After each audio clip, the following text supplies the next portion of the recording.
ATACMS যুক্তরাষ্ট্রের এই ক্ষেপণাস্ত্র কতটা শক্তিশালী? ইউক্রেন যুদ্ধের মোড় কি ঘুরিয়ে দিতে পারবে? যুক্তরাষ্ট্রের অনুমতি পেয়ে দেশটি সরবরাহ করা দূরপাল্লার ক্ষেপণাস্ত্র এটিএসিএমএস ব্যবহার করে প্রথমবারের মতো রাশিয়ার ভিতরে হামলা চালিয়েছে ইউক্রেন। যুক্তরাষ্ট্রের প্রেসিডেন্ট নির্বাচনে ডোনাল্ড ট্রাম্পের কাছে দলীয় প্রার্থী কমলা হ্যারিসের পরাজয়ে রাষ্ট্র ক্ষমতা থেকে ডেমোক্র্যাটদের বিজয় নিশ্চিত হওয়ার কয়েকদিনের মধ্যেই প্রেসিডেন্ট জো বাইডেন ইউক্রেনকে এই অনুমোদন দিয়েছেন। এখন রাশিয়ায় ইউক্রেনের এই হামলার ফলে পারমাণবিক অস্ত্র ব্যবহারের ঝুঁকি তৈরি হয়েছে। যুক্তরাষ্ট্রের এতদিন এটিএমএস এর ইউক্রেনে দিলেও দূরপাল্লার এই ক্ষেপণাস্ত্র দিয়ে রাশিয়ার ভূখণ্ডে হামলায় রাজি ছিল না। এর কারণ হিসাবে ওয়াশিংটনের পক্ষ থেকে বলা হচ্ছিল, কিয়েভ যদি এই ক্ষেপণাস্ত্র দিয়ে রাশিয়ায় হামলা চালায় তাহলে যুদ্ধ আরো ছড়িয়ে পড়তে পারে। এটিএসিএমএস ক্ষেপণাস্ত্র কতটা শক্তিশালী এবং ইউক্রেন এটা ব্যবহার করায় যুদ্ধে এর প্রভাব কেমন হবে? The army tactical missile system বা এটিএসিএমএস ভূমি থেকে ভূমিতে 300 কিলোমিটার পর্যন্ত দূরের লক্ষ্যবস্তুতে আঘাত হানতে সক্ষম। এর পাল্লায় এই ক্ষেপণাস্ত্রকে ইউক্রেন এর কাছে বিশেষভাবে গুরুত্বপূর্ণ করে তুলেছে। এটিএসিএমএস ক্ষেপণাস্ত্র তৈরি করে অস্ত্র ও প্রতিরক্ষা সরঞ্জাম নির্মাতা মার্কিন প্রতিষ্ঠান লকহিড মার্টিন। এটিএসিএমএস ক্ষেপণাস্ত্র উৎক্ষেপণ করতে প্রয়োজন হয় M27 multiple launch rocket system অথবা চাকাযুক্ত M142 high mobility artillery rocket system. প্রতিটি ক্ষেপণাস্ত্রের জন্য ব্যয় করা হয় 15 লাখ মার্কিন ডলার। তরল জ্বালানি নয়, এই ক্ষেপণাস্ত্র চলে সলিড রকেট প্রোপেলেন্ট দিয়ে। উৎক্ষেপণ করার পরপরই এটি দ্রুত গতিতে অনেক উপরে ওঠে।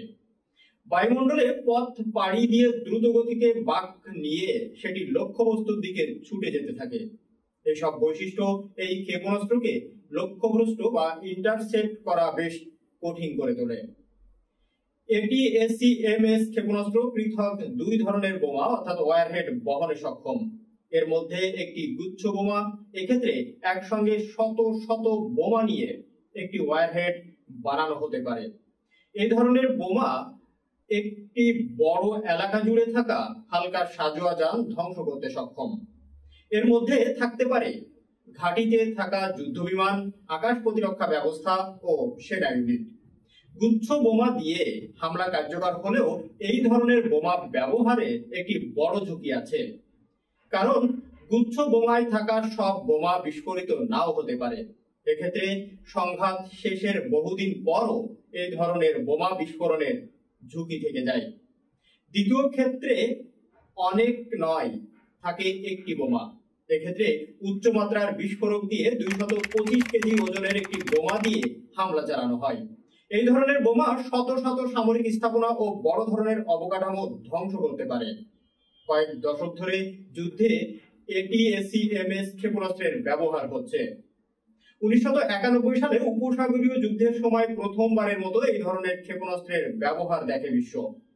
যুক্তরাষ্ট্রের সামরিক বাহিনী বর্তমানে এই ক্ষেপণাস্ত্রের পরিবর্তে প্রিসিশন স্ট্রাইক মিসাইল ব্যবহার করছে। এটি এটিএমসি এর চেয়েও অত্যাধুনিক। এই ক্ষেপণাস্ত্রের গতি আরো অনেক বেশি। এটিএসিএমএস এর চেয়ে আকারে আরো হালকা অস্ত্র নিয়ে এই ধরনের ক্ষেপণাস্ত্র 500 কিলোমিটার পর্যন্ত দূরের লক্ষ্যবস্তুতে আঘাত হানতে পারে। ইউক্রেনের প্রিসিশন স্ট্রাইক মিসাইল দেওয়া হতে পারে এমন কোনো আলোচনা এখনো শোনা যায়নি। সামরিক বিশ্লেষকরা বলছেন, ইউক্রেনে এটিএসিএমএস ক্ষেপণাস্ত্র দিয়ে রাশিয়ায় হামলা চালানোর অনুমতি পেলেও যুদ্ধের মোড় ঘুরিয়ে দেওয়ার মতো ক্ষেপণাস্ত্রটি সরবরাহ পাবে না। যুক্তরাষ্ট্রের এই সিদ্ধান্তের পরিপ্রেক্ষিতে রাশিয়াও প্রস্তুতি নিতে শুরু করেছে। রাশিয়ার আরো অভ্যন্তরে বিভিন্ন বিমান ঘাঁটিতে যুদ্ধ বিমান সহ সামরিক সরঞ্জাম মোতায়েন করেছে ক্রেমলিন। তবে যুদ্ধক্ষেত্র থেকে সরিয়ে নিয়ে এভাবে রাশিয়ার ভূখণ্ডে সামরিক সরঞ্জাম সরিয়ে নেওয়া হলে সম্মুখ লড়াইয়ে থাকা রুশ সেনাদের জীবন ঝুঁকির মুখে পড়তে পারে, কারণ এতে তাদের জন্য অস্ত্র ও গোলাবারুদের সরবরাহ কমে যাবে। পাশাপাশি আকাশপথে সহযোগিতা পেতে দীর্ঘ সময় অপেক্ষা করতে হবে।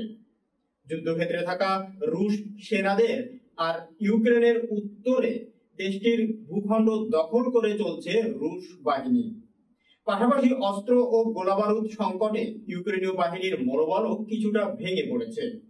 এমন পরিস্থিতিতে এটিএসিএমএস এর ক্ষেপণাস্ত্র ব্যবহারের অনুমতি ইউক্রেনকে কিছুটা সুবিধা এনে দেবে বলে মনে করছেন বিশ্লেষকরা। কিয়েভে নিযুক্ত এক পশ্চিমা কূটনৈতিক নাম প্রকাশ না করার শর্তে বলেন, আমি মনে করি না এটি রাশিয়ার ভূখণ্ডে হামলায় ইউক্রেনকে দূরপাল্লার ক্ষেপণাস্ত্র ব্যবহারের অনুমতি যুদ্ধে বড় কোনো পরিবর্তন নিয়ে আসবে। ইউক্রেনের পাশে থাকার ও দেশটিকে সহায়তা দিয়ে যাওয়ার কঠোর অবস্থানের বিষয়টি জানান দেওয়ার জন্য এটি একটি প্রতীকী সিদ্ধান্ত। তবে এতে রাশিয়াকে যুদ্ধের জন্য আরো বেশি মূল্য চুকাতে হবে। এটিএসিএমএস ব্যবহারের অনুমতি পেলেও কিয়েভকে আসলে এই ক্ষেপণাস্ত্র কতটা দেওয়া হবে সেটা এখন বড় প্রশ্ন বলে মনে করছেন সাবেক মার্কিন প্রেসিডেন্ট বারাক ওবামার প্রশাসনের উপসহকারী প্রতিরক্ষা মন্ত্রী ইভলিন ফারকান। তিনি বলছেন, এখন বড় প্রশ্ন হলো তাদের অর্থাৎ ইউক্রেনের কাছে কতটা এটিএসিএমএস ক্ষেপণাস্ত্র আছে। আমরা শুনেছি পেন্টাগনের পক্ষ থেকে সতর্ক করে বলা হয়েছে ইউক্রেনকে দেওয়ার মতো পর্যাপ্ত ক্ষেপণাস্ত্র এখন তাদের অর্থাৎ যুক্তরাষ্ট্রের কাছে নেই। তবে এটিএসিএমএস ব্যবহারের অনুমতি ইউক্রেনকে মানসিক দিক থেকে কিছুটা শক্তি দেবে বলে মনে করেন তিনি।